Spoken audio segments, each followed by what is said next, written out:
is 9/11 freefall.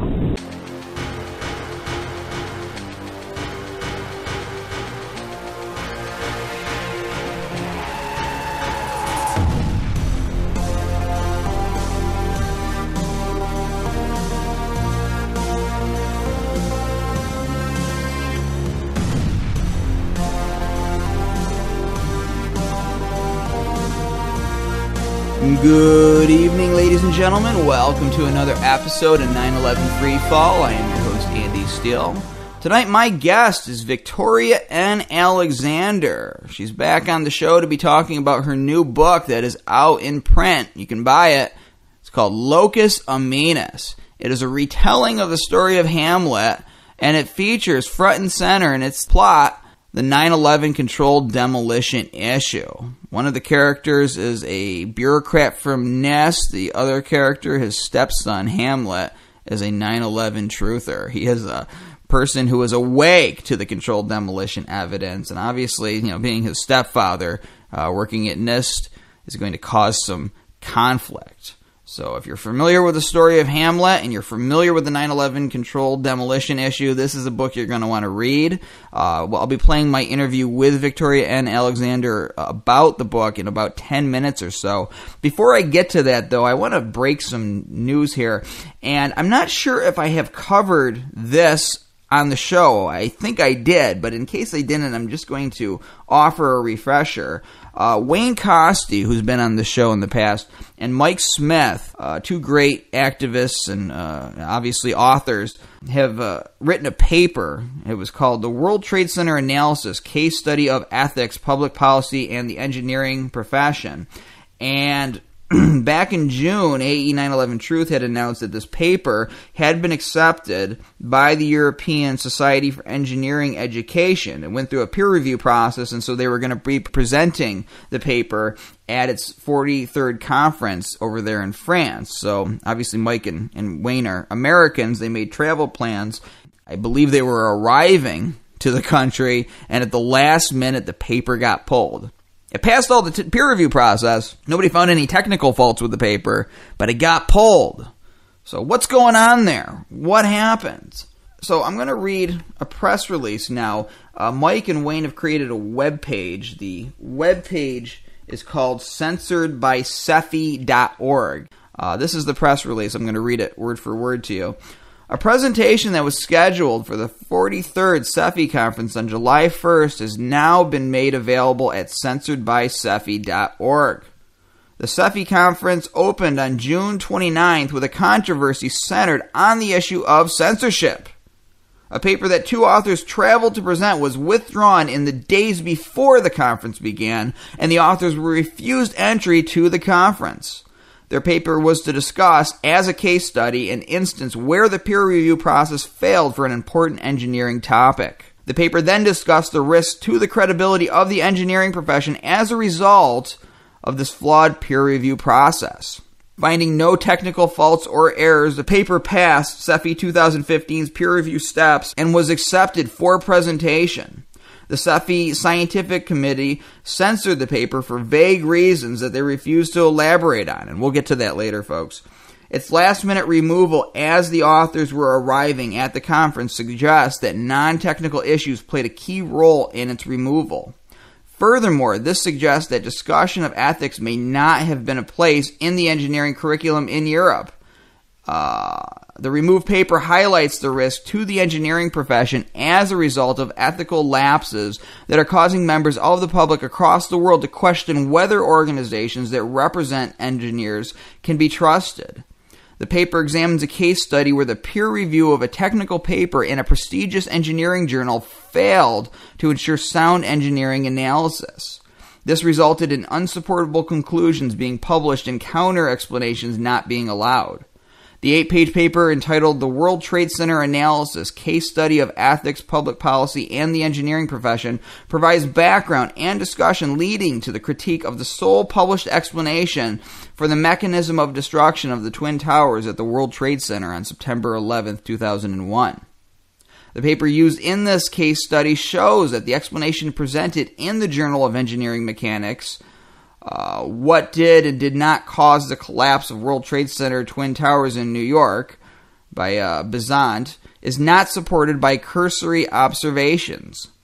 Key to the critique of Besant's hypothesis is the observation that within the footprint of the towers, a negligible amount of the structural material is located in the lobby area of the North Tower. This would not have been possible under Besant's gravity-only collapse hypothesis, so one must ask, where is all the mass of upper 106-story debris that would necessarily be available to do the crush-down, crush-up process, all the way down to the lobby floor?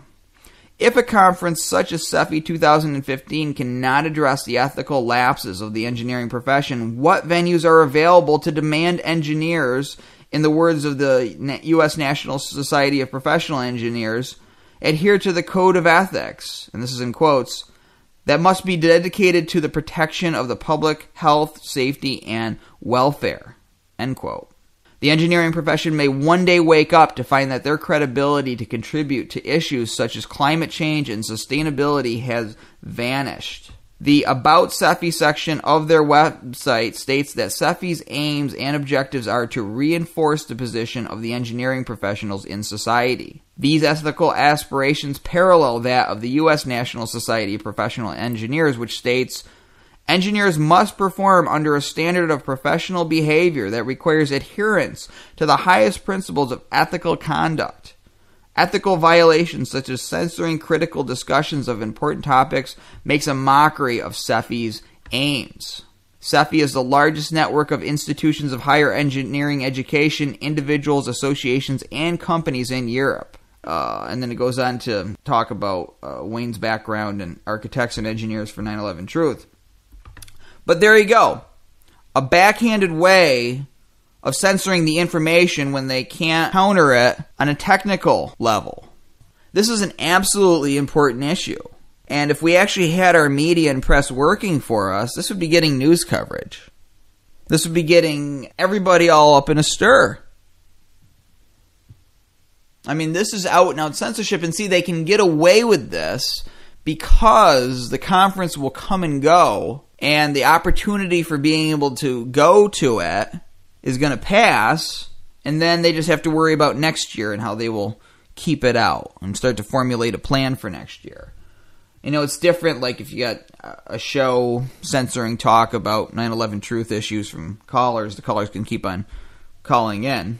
I'm not referencing anything in particular. All right, but with something like this, if it's just one event and it'll come and go, they just need to be able to hold the fort for that time. And I'm suspicious of the timing too. Like, oh, they just caught this. Oh, what? And what's the reason that they excluded it? Well, let's go over that. Let's go to censoredbysefi.org. It says, the reason given for removal of the paper was as follows.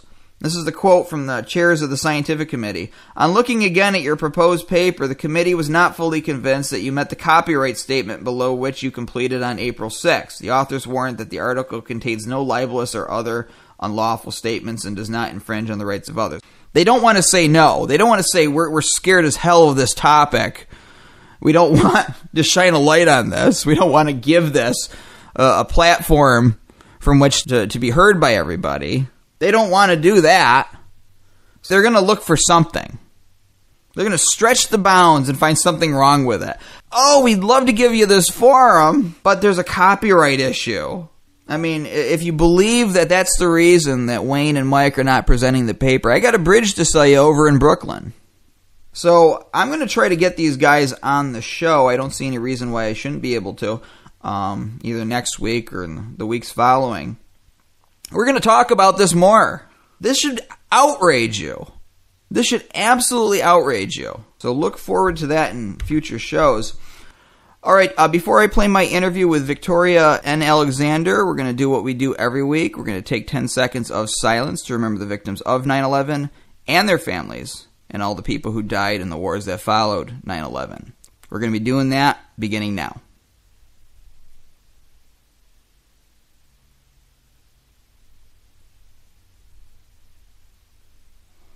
and that is 10 seconds. Victoria N. Alexander is a novelist, philosopher of science, and co-founder of the Dactyl Foundation in New York City. Her latest novel, Locus Amoenus, is a political satire about rural America. Her fiction is published by the Permanent Press, and her nonfiction is published by Emergent Publications. So Victoria, welcome to the show. Thank you. It's great to be here. Now, if at any time I mispronounce a word, which I tend to do sometimes, please feel free to correct me. I want to make sure that I said your title right, Locus Amoenus, right? Well, you gave it kind of a Latin pronunciation. Yeah, and it is a Latin phrase, but American speakers say Locus Amoenus or Locus Amoenus. So I prefer Locus Amoenus. Locus Amoenus, okay. Yeah, I know. I made it very difficult for That's all right. You're making me more cultured here. Okay, so what is the book about? You talked about how you were writing it last time you were on the show. Now here it is. It's published. It's got a cover. It's out on Amazon. People can buy it. What is the book about? Well, last time we talked, actually, I had just heard from the publisher that they were taking it. So it's been, I guess, 18 months or so to get it to print, which is about average for a small or medium-sized publisher. It's the title, Locus Amoenus, means pleasant location, and it's a literary term that means the place in pastoral paradise where nothing bad can ever happen. And it's a metaphor for America. And, you know, maybe before 9/11, people looked at America as the kind of place where nothing bad could ever happen, and people were so traumatized by this event. And since then, you know, things have gotten worse and worse because of the event. You know, the initial effects of the event are not nearly as bad as the government's reaction to the event, creating, you know, the endless wars on terror and the surveillance state and so forth. So, the plot of the novel actually loosely follows Shakespeare's play Hamlet. There's a 9/11 widow named Gertrude and her son Hamlet. They moved to Amenia, New York, an idyllic rural countryside, to start a sustainable farm. And they don't really get along with the locals that well, who prefer the starchy products of industrial agriculture. And in the first part of the book, I talk about you know, all the big government programs that are, you know, centralizing the power for everything. You know, centralized agriculture, you know, the pharmaceutical industry, you know, the banking industry, insurance industry. All these different industries are affecting people, you know, taking away their power to make decisions and diminishing our democracy. And it shows how that's played out in one small town, America. And there's also a problem in this little community that there are uber wealthy people coming in and buying up all the farms. First of all, the government subsidies put all the farmers out of business, and then the very wealthy people come in and buy them up and erect huge estates and have camels grazing on the lawn, you know, you know, just extravagant spending. And so now everyone in the area is no longer growing. You know, they no longer have farms. They no longer have the dairy farms that they had at one time. They're all basically working in the service industry, maintaining these big estates. And then Gertrude marries Claudius, who, as it happens, worked for NIST on the Towers report. And so that's where the major plot event begins, because Hamlet's really depressed by this new marriage. And very inappropriately, they decided to get married on the anniversary of September 11th, which is in really bad taste as far as Hamlet's concerned. And I love when books do this, when they they shrink down the issues of the United States of America or just the general world into like one place, one fictional place where it all plays out, where you see it on a small scale. but people are more intimately intertwined in small towns, and so you see these same themes played out. I have seen this throughout fiction that I like. I always liked the show Little House on the Prairie. Now I know the show is a lot different than the books, but they would do this. They would take themes from the 1800s, and everything always happened in this town. And even things that were happening in modern day, they would somehow try to apply it to the 1800s and tell a story. Some people don't like that. I thought that was very good. Also very graphic novels by people like Alan Moore, I think, have done this too. Of course, in this town, too, the educational system is so bad that most of the students upon graduation join the Army. And so that's a really important theme for the first part of the book, because it sets up, all young people have their critical thinking skills have been completely extinguished at school. And so when it comes to Hamlet to begin querying the work that's been done by Claudius, he has critical thinking skills because he dropped out of school. And his mother educated him, or he educated himself.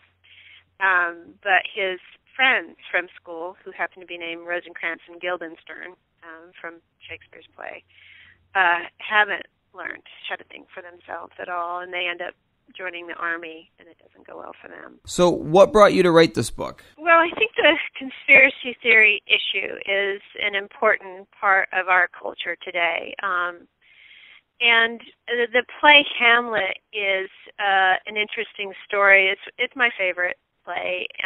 It's my favorite work of literature. But it deals with the doubt and not knowing what to do. And Shakespeare's Hamlet was really put in a difficult position, and in a way, like a conspiracy theorist, he was ridiculed, and he had all sorts of doubts about, is my information true? How can I check it? And his friend Horatio, he and Horatio had been studying empiricism in university. This is the birth of empiricism when Shakespeare writes this play. And so people who are interested in these questions, too, are always bringing up, the empirical method, actually testing dust samples and whatnot. So even though Shakespeare's play may seem to some people to be very distant from this issue here and these events today, they actually dovetail quite well. And so it was easy to work with. See, the original question you had was, why did I start? So anyway, that's why I started thinking about Hamlet in relation to these issues. But I have a friend. I'm the director of an art institution. I have a friend who's a poet who worked with us on various things for many years. His name is Tom Breidenbach, and he's really an accomplished poet. And he had the misfortune of his friend collected a dust sample on 9/11 and gave it to Tom for safekeeping.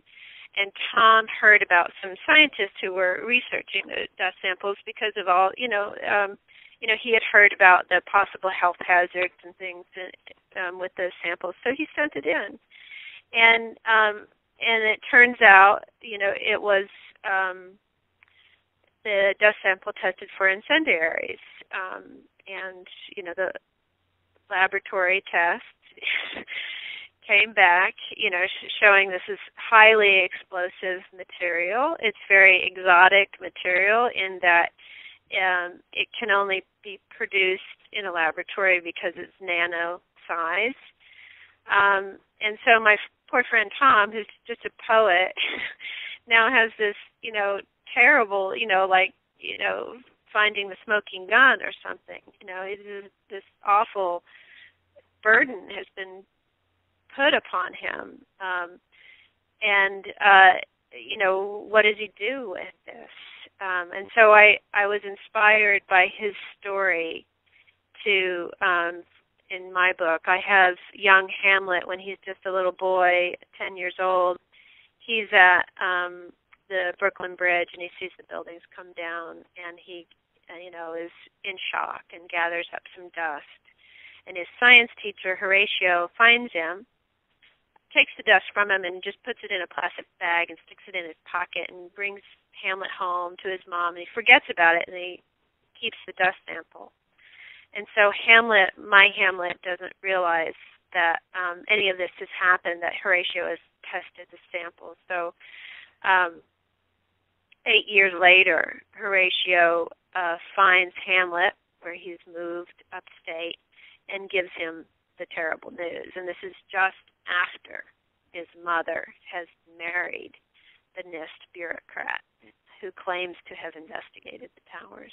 That is a fascinating story. I'm going to read this, and I like that. It reminds me of the thing that you can't unsee. One of our guests, John O'Malley, has described it as a one-way door. Once you walk through it, you're not walking back out of it. You're awake to this, and what do you do at that moment? There's certain people in our society, sometimes if they see something that's unpleasant, who turn off the lights, who turn around and walk out. They might walk in and find their spouse with their best friend engaged in some inappropriate activity, let's say, and they may, to avoid the conflict, pretend they didn't see it for that one moment, or just turn around and leave the situation. And it's one of those questions that you ask yourself, what do I do? Do I disrupt the entire flow of everything going on right now and create a big scene, or do I just go about blissfully lying to myself?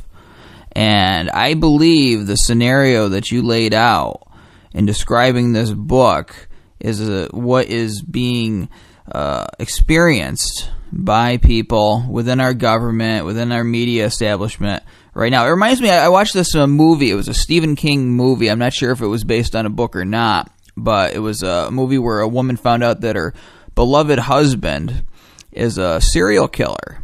And she's got a daughter who's getting married. She's got a son who's getting a big promotion. And, the question of what to do comes up as she finds out. She even talks to him about it. And he says something like, I would never hurt you. I love you. And I know that you're not going to go to the cops because, the kids have all of these things going on in their lives. I know you wouldn't want to jeopardize that. And so she's got to somewhat live with it. This is another good allegory for the situation that we find ourselves in. I mean, people don't realize how much we can learn about our society through fiction. I think a lot of times fiction, whether consciously or unconsciously by the author, reflects what's going on in the bigger picture. Maybe it subconsciously seeps into their minds, and it gets translated into the characters they create and the stories they write, but you can really get a glimpse into the soul of the nation by just reading a lot, watching a lot of movies, finding out what kind of stories people are creating. Children's and young adult literature right now, a lot of dystopian novels are very, very popular right now. So I think the young people are getting a sense of what's going on in the world, even if they don't have specific information. One thing with making this issue about the dust samples personal for Hamlet, it's, he has this new horrible stepfather, and he would love to find out, just on a, purely psychological level, the evil stepfather who comes in and is, he would love to find out that he's not the man that Gertrude thinks he is. He's not the hero who investigated the towers, how the towers fell down. So in a way, part of him psychologically sort of welcomes this information. I mean, it's horrible because now he realizes that he doesn't have the closure that he thought he had on his father's death. He thought that, that the government had done a thorough investigation and they figured out exactly how the towers came down and killed his father. And now he realizes that's not true. So, I think probably most people, if they got this information that my friend Tom got, maybe a lot of them wouldn't do anything with the information. It's just too much, and it involves a world of people who are so distant from your everyday life that, it's not my problem. And what can I do anyway as an individual? But so I in my book, since I made that personal, that he wants to discredit this stepfather, so it gives it more motivation. And And so if the reader can sort of empathize with Hamlet, then I've created a new emotion in the reader that wasn't there before. What do you think about this portrayal in movies commonly? I've talked about this before on the show. You see this in movies that involve some kind of conspiracy where the hero just needs to get the secret information to somebody of significance. It's the president or somebody in the media who blasts it out for everyone to hear. The day is saved. Everyone lives happily ever after. It's as easy as that. That's all you got to do. You just got to get away from the people chasing you and get it to somebody important, and they're going to do the right thing. What do you think about that compared to reality? The only movie that comes to mind is, what is it, Soylent Green is People. The conspiracy that they're using in the Soylent Green, that's a very old movie, Charleston Heston. So I don't know of movies that have that kind of ending. I can't think of any. Of course, that's not what we have here. That's not our situation. There are, I think the conspiracy issue, let me just talk about that for a minute.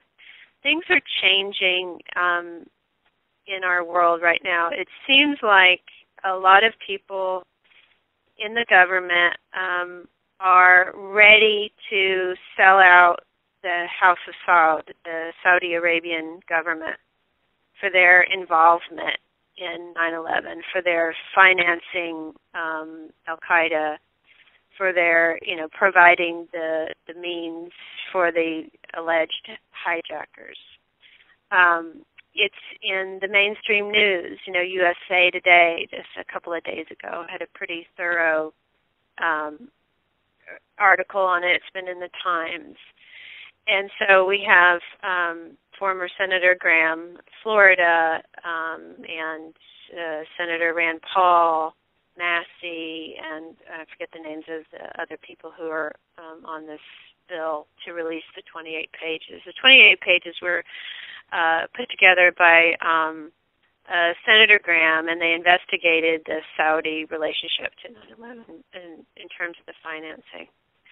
And they were redacted from the final report. So, and these senators have been urging that they be released because it seems now that the Saudi Arabia has been not only continuing to finance Al-Qaeda, but now ISIS. And we can't continue in these wars that we have going on unless we get all this information. So, in effect, it's out. There has been a conspiracy involving the Saudi government, and that conspiracy was covered up or not investigated by our government, and by NIST in particular, and by the 9/11 Commission. So it's not even an issue anymore whether or not some sort of conspiracy happened. We just need to fill in the details at this point. So it's interesting that my book has come out just as all this is going on. The conspiracy theorist is, no longer raving mad. There's actually nothing in my book that's that controversial. I don't have any theories about who did it. I don't know anything really about Bilderberg or these supposed groups that are controlling things or whatnot. The only thing that's important to my character, Hamlet, is Horatio comes and tells him that NIST, in fact, never investigated how the towers collapsed, even though that's what they were charged with in their investigation. They looked at the plane damage, and then they said, and then the towers fell down. And then the next half of the report talks about possible changes in building codes and so forth to keep buildings from falling down when planes hit them. And so, for me, when I heard from my friend Tom about these tests that had been done, I went and got the reports and I read them, and I was absolutely shocked to find it's not that they just did a bad job investigating. It's not that I just disagree with their findings. It's not that I just don't understand their equations. There is no analysis of a collapse sequence in their report. And so for me, I'm a philosopher of science. To, what? There's nothing here. They never investigate it. So, in effect, no one at NIST really lied or covered up anything. They just didn't do that work, and probably all the people on the team didn't really realize that there wasn't somebody else on somebody's other floor working on, the rest of the problem. And then the report comes out, and lo and behold, there's no analysis there. Maybe the NIST contributors were as shocked as I was to find that the work hadn't been done. I'm sort of giving them the benefit of the doubt a little bit because I think everybody deserves that. But the fact remains that it was never investigated, and some investigators, private investigators, did scientific studies, and they did find incendiaries in the dust. That's how the buildings came down, probably, Right, and I think that some of the best fiction does not portray people in black and white. They show those different dimensions to them. I usually turn off things, especially if they're supposed to be portraying history, where you just show one side is completely evil and one side is completely good, and that's the reality. I mean, somebody working at NIST on a personal basis, these people are not sitting over a bubbling cauldron up on Snake Mountain here, with lightning crashing around them and cackling. These are people who are just like you and me, and what you said is very plausible, is that, somebody did their part of it and another person did their part of it, not knowing how incomplete the final result was going to be. Yeah, there's one person that is, at least, the leader of this group who signed off on everything. There's one Right. person that realizes that it's not complete, but, who knows what his or her situation, I guess we know who the lead investigator was. But, we just don't know. And I don't want to speculate about how guilty various people might be, because we don't know. We do know that everybody in the government has been spied upon for, a decade, maybe before 9/11.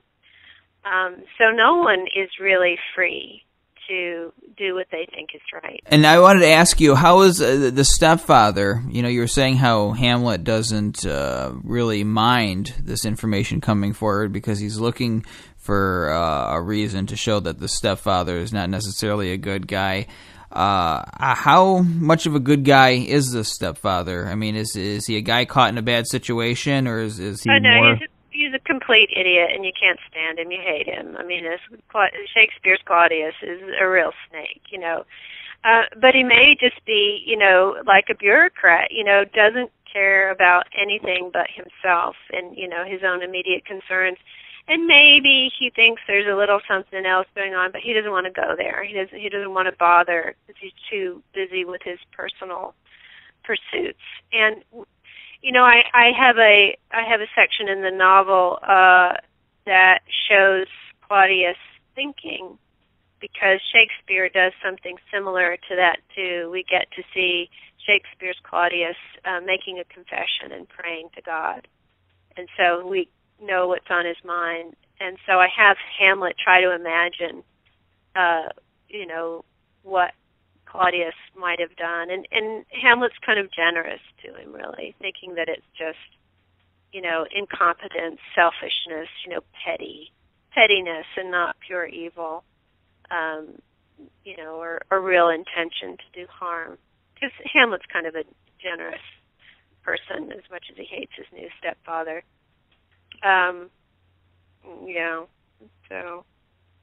And I want to say, too, that the book has gotten just fantastic reception from the general public. I was a bit nervous sending it out. It first went out to a lot of people, people in the literary field, award-winning authors, people that my publisher knew that he hoped would write a blurb for the back. And, I was on pins and needles to see what people would say. Would they be shocked or, just refuse to read it, send it back read or something? And it was amazing. The response was just, this is a brilliant book. This is fantastic. I laughed the whole way through it. Even though it's a tragedy and talks about really, really awful things, it's a comedy because our situation is so absurd. But I just got a fantastic reception, and a lot of people are, reading it for, the conspiracy part of it, the big news that they didn't actually investigate how the towers come down. People are like, yeah, probably. They don't find it that shocking because, with everything else that's going on, and, why not? Why should this 9/11 business be any more provocative than any other scandal that's happened in government in the last few dozen years, with the banking industry and corruption everywhere, the TPP going through, people are really find it easy to take the story. It's not having the effect. I think 9/11 truth used to be more shocking, 5-6 years ago. But nobody's shocked anymore. They kind of expect it. It's par for the course at this point. Well, I think it reflects the greater society, because when people come awake to this, it is pretty shocking to realize that we have a major problem with the official story, and so people essentially get into a panic, let's say, go ready to run down the street almost like the house is on fire and saying that we need a new investigation, people going out and saying it's an inside job and all of this. They looked to early leaders and followed them as a role model. Maybe in some cases they should have, in other cases they shouldn't have. But now, a large part thanks to the work of AE 9/11 Truth, sort of toning down the volume of the discussion to one of science, people are more open to this now. I think certain world events and events within our nation, certain revelations about what government's been doing has softened people up to being open to this.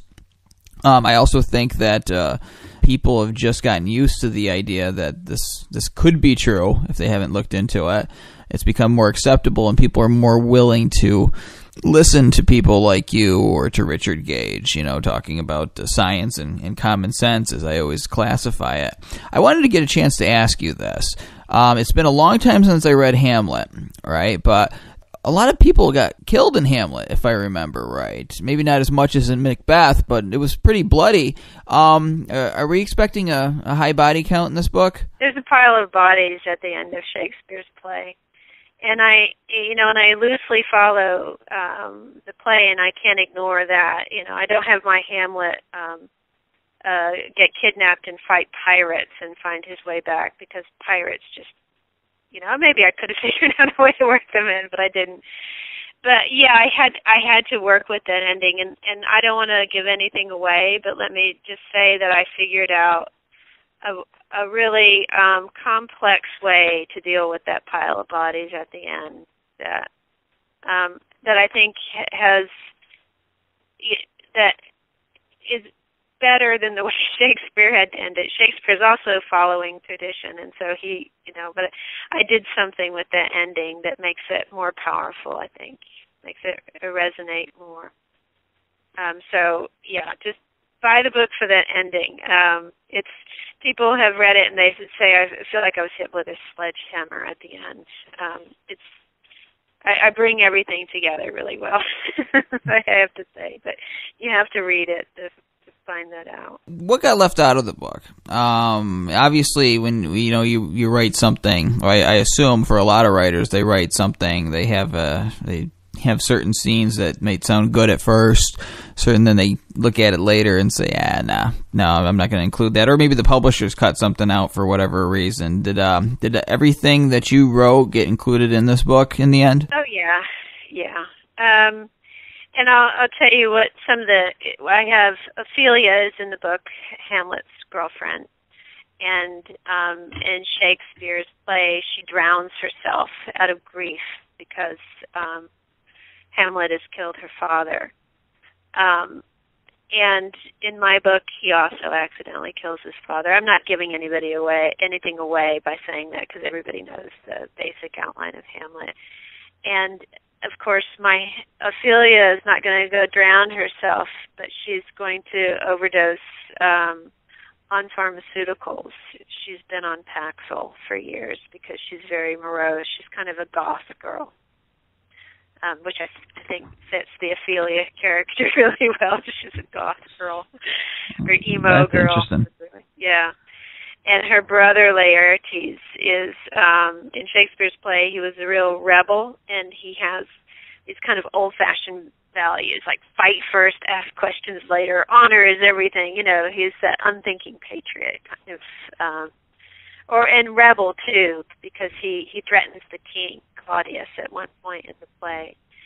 And in my book, he has been a hero in many wars, his young hero, and he's come back with post-traumatic stress disorder. Because when he was in Iraq, he saw what was going on, and he realized that they weren't trying to win the war, they were trying to create chaos. And so he's back home now trying to put his life together, and he is also on medication. So I wanted to bring in the pharmaceutical industry as part of the problem that we're on, because everybody's medicated these days. And that is a huge problem. I don't get a chance to really get into it on this show because the show's not usually about it, but you've opened the window. It is a huge problem. How fast they're willing to medicate someone that just might be having a bad month. Their girlfriend leaves them or something, or maybe their parent just died and they're a little blue, and they go to let's say they're a college student, they go to the student counseling center, and right then and there they'll give them a 20-question true or false quiz, and from that they determine that they're bipolar and want to give them a Paxil kind of under the table. I've known people. It is terrible, and of course they try to medicate Hamlet too. Oh, my Hamlet, he won't have it. Okay, there's another thing about another of the themes in Hamlet that work is Hamlet pretends to be mad in Shakespeare's play. And, of course, conspiracy theorists are accused of being mad. I mean, that's the main thing that, any of the debunkers will say, oh, they're just crazy. That's the only thing they have to say. And so I played with that in my book. I really got to take that theme quite far. And a couple of reviewers have assumed that my Hamlet really is mad and isn't just faking it. And a lot of people have wondered that about Shakespeare's Hamlet, too. But careful readers all understand that, of course, he's not mad, that the world has gone crazy. And, so sane people in a crazy world often appear to be. Right, we're giving a normal reaction to a very tough and stressful situation here that continues on. I mean, people like you and me have had some time to get used to the reality and adapt to it to a certain extent without giving up the initial drive that pushes you to do the work you do to expose it, like for me. But no, I mean, that's funny is that before waking up to this stuff, I assumed that anybody who talked about these kinds of things basically fit that stereotype. I mean, and I'm jumping back to my teenage years and early 20s because 9/11 happened in my early 20s, and I woke up to it maybe 4 years later. But that was what was stuck in people's minds, and so I think that is a really good comparison, the Hamlet pretending to be mad, or just the question of madness in association with the world's perception of people who talk about these things. Shakespeare was writing about a very corrupt government, too, and he saw a lot of governmental corruption and a lot of intrigue and a lot of spying and duplicity in government. And so those issues are back again. So, there were just so many things to mine from Shakespeare's play that fit very well here. And by the way, Hamlet, when telling his story, his name isn't really Hamlet. He says he's going to play the part of Hamlet, and all the names have been changed to implicate the guilty. In other words, if you call someone Claudius, then that's an implication that this man is going to be guilty of murder. Now, Victoria, would you be willing to read an excerpt of your book here on the show? Yes, let me just set this one up a little bit. First of all, in Shakespeare's play, Horatio and Hamlet try to figure out a way to catch Claudius and get him, find out whether or not he's really guilty of murder. And they put on a play which mimics the actual murder, and they watch him to see if he looks guilty. In my version of this little prank that Hamlet and Horatio play, they write a fake article for Engineering Now journal or something like that, and they sign Claudius's name to it. And the article is a parody. It is an idea that, hey, if the buildings fell down like this when planes hit them, what we could do, the proposal is to take a dying fleet of airplanes that Southwest Airlines has and use them as weapons to demolish buildings, because not only do they come down, but they're also good at debris removal at the same time, because there's nothing left, everything goes in the dust. And so they sign, it's a poorly written article. Nobody in their right mind would publish something like this. It's a completely stupid idea. But they use all the data from the NIST report to back up all their claims, because planes hit the buildings and they were completely demolished, and most of the material was gone at the end. So they write this article and they get it published because they use Claudius's name, and then they expose it on an alternative news show. And they're about to let Claudius know that they've done this, that they've played this prank on him. And one of the reasons why I use this as the prank is I sit on the board of a few science journals, and I know what the peer review process is like. And I know how human beings can make mistakes, and I know how people have their own prejudices. And if something offensive came across my desk, what I believe to be offensive in some way, I would not bother to read it. I would reject it out of hand. I have so many things to read. I'm not going to spend my time reading something that supports,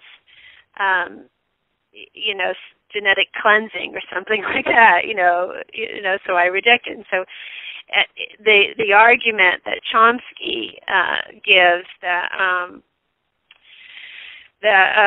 peer review would have behaved accordingly, and we should trust authority. I'm kind of mocking that. So it's a funny thing that they write. And so we have Polonius, who's a family friend, and we have Gertrude and Claudius sitting around the table for dinner. And Hamlet has just shown the alternative media show where Horatio has come on and explained the prank that he has pulled on this engineering journal, gotten them to publish this completely ridiculous and unscientific article just because it had a NIST contributor's name attached to it. And Claudius gets up from the table. He's mad. He runs to his office and he knocks over the light and he says, "Where's the light?"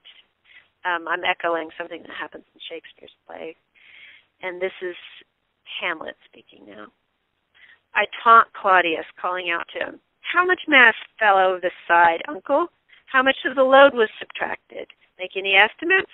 Got any data on that? How much mass was left to fall in the cold part of the buildings? What was the amount of added kinetic energy? Got any numbers? I heard that scientists like to measure things and write out equations.'" "Hamlet, this isn't the way to," Gertrude breaks off. Polonius looks at the ceiling as if trying to disappear and slurps his tea. "Wait, Mother, this is what Claudius and his friends say to explain the collapse." I grab my phone and I locate the text and read, "The potential energy released by the downward movement of the large building mass far exceeded the capacity of the intact structure below to absorb that through energy of deformation." Then I shout down the hall, "Ring a bell, Claudius?" Turning back to my mother, I say, "That is the $20 million answer. That's it, Mother. That's all they wrote about the collapse of the intact structure that killed your husband. They spent the entire report investigating questions no one needed answers to, like how Claudius's bolt does it after 40 days and 40 nights of fire. Hamlet, pleads Gertrude. I'm serious, Mother. He's a fraud. I'm not going to put up with this, says Claudius, coming back into the room. How much potential energy? How much mass? What was the capacity of the intact structure? Numbers. Uncle, give me numbers. Turning to Gertrude, Claudius complains. He spends a couple of hours on the internet and he's a physicist. This is Gertrude. Maybe you should just give him some answers, dear, so that we can move on, Gertrude pleads. Claudius sits back at the table and goes back to eating. Gertrude and Polonius look at him in wonder for a moment, and then they too take up their dessert forks. I'm sorry, Gertrude. This must be very difficult for you, says Polonius. Has Hamlet ever been to see a psychiatrist? No, he hasn't, I answer. You don't have to be crazy, like locked up in a padded room crazy, to need help, Polonius goes on, as if I'm not there. Medication can smooth over the difficulties. Put one on an even keel. Ophelia always was a morose child, ever since her mother died, you know, and the medication has just taken care of that. Hello, Polonius, over here. I'm right here. No need to pretend I'm not here. He sighs heavily and wags his head side to side. It would be irresponsible of me as a parent not to get help for her. They really have come far. She's unpackful, he goes on cheerily, which takes the sadness out, you know, and quite understandably, Laertes needs a little help readjusting from a very goal-directed life with discipline day-to-day to the chaos of civilian life. I'll give you our physician's number. Make an appointment for him, Gertrude, and get him to go. So you've medicated Ophelia. Is that it? Red lights flash in the driveway. Ah, what's this? Claudius has gone and dialed 911, has he? I didn't think he had it in him.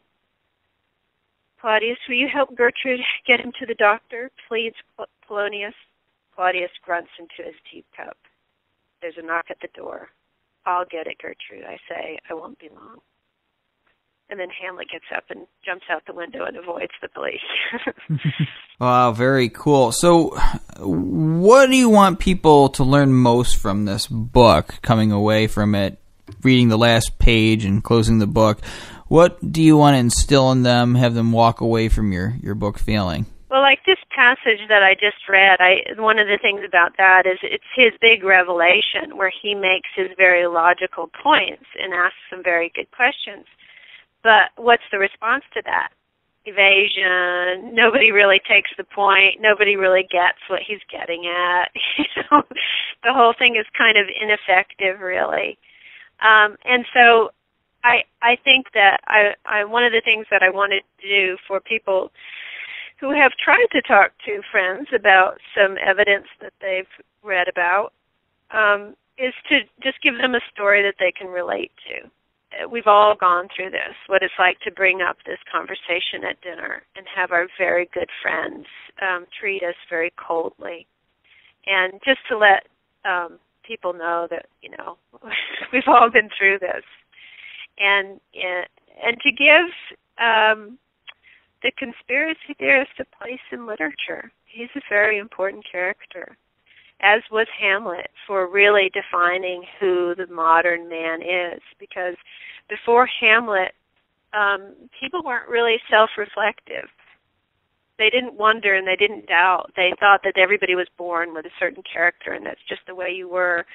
And Hamlet, you know, wonders about who he is and what he should do. And I want to bring that modern man back at the birth of science. Hamlet was written around the time of the birth of empiricism. I want to bring that back. I want to inspire people to, you know, actually read that report for themselves rather than just go on what you heard somebody else say that somebody else said they heard on Jon Stewart or something like that.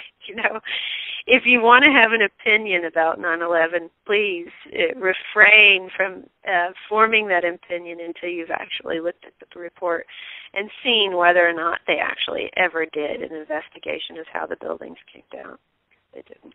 Now, was there any final thoughts, anything you want to tell our audience before we end the interview? Yes, I'd like to encourage everybody to go out there and buy the book, Locus Amoenus by Victoria N. Alexander. It's available anywhere, everywhere. There's a Kindle version of it. It's really, really true that in publishing, other than the few celebrity biographies or whatnot that are all, they're controlled by the mass media, and most books that become popular through grassroots. My book has just as good a chance of becoming the next book that everybody is reading as anything else, because people buy books because they have a friend who read it and recommends it to them.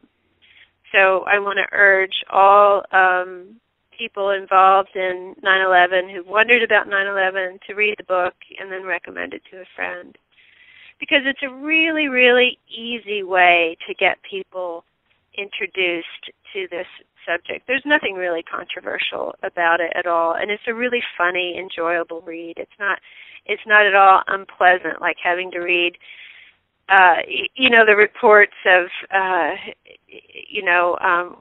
what probably happened, what all these corrupt people probably did. I mean, that can get kind of depressing, reading that factual stuff. At least this is full of humor and quick and witty, and it takes on every topic that everybody cares about right now and is important to them. It's all in there. I packed everything into this one very, very short book. It's less than 200 pages. So the book is Locus Amoenus. It's available in many places. You can go to Amazon.com. You can buy that book. You can buy other books by Victoria N. Alexander. Victoria, thank you so much for coming on 9/11 Freefall. Thank you. Pleasure. This program's on every Thursday night on No Lies Radio at 10 o'clock Eastern, 7 o'clock Pacific. You can also download MP3s of this show from the Internet Archive by going to 911freefall.com. This is Andy Steele saying have a great week and good luck.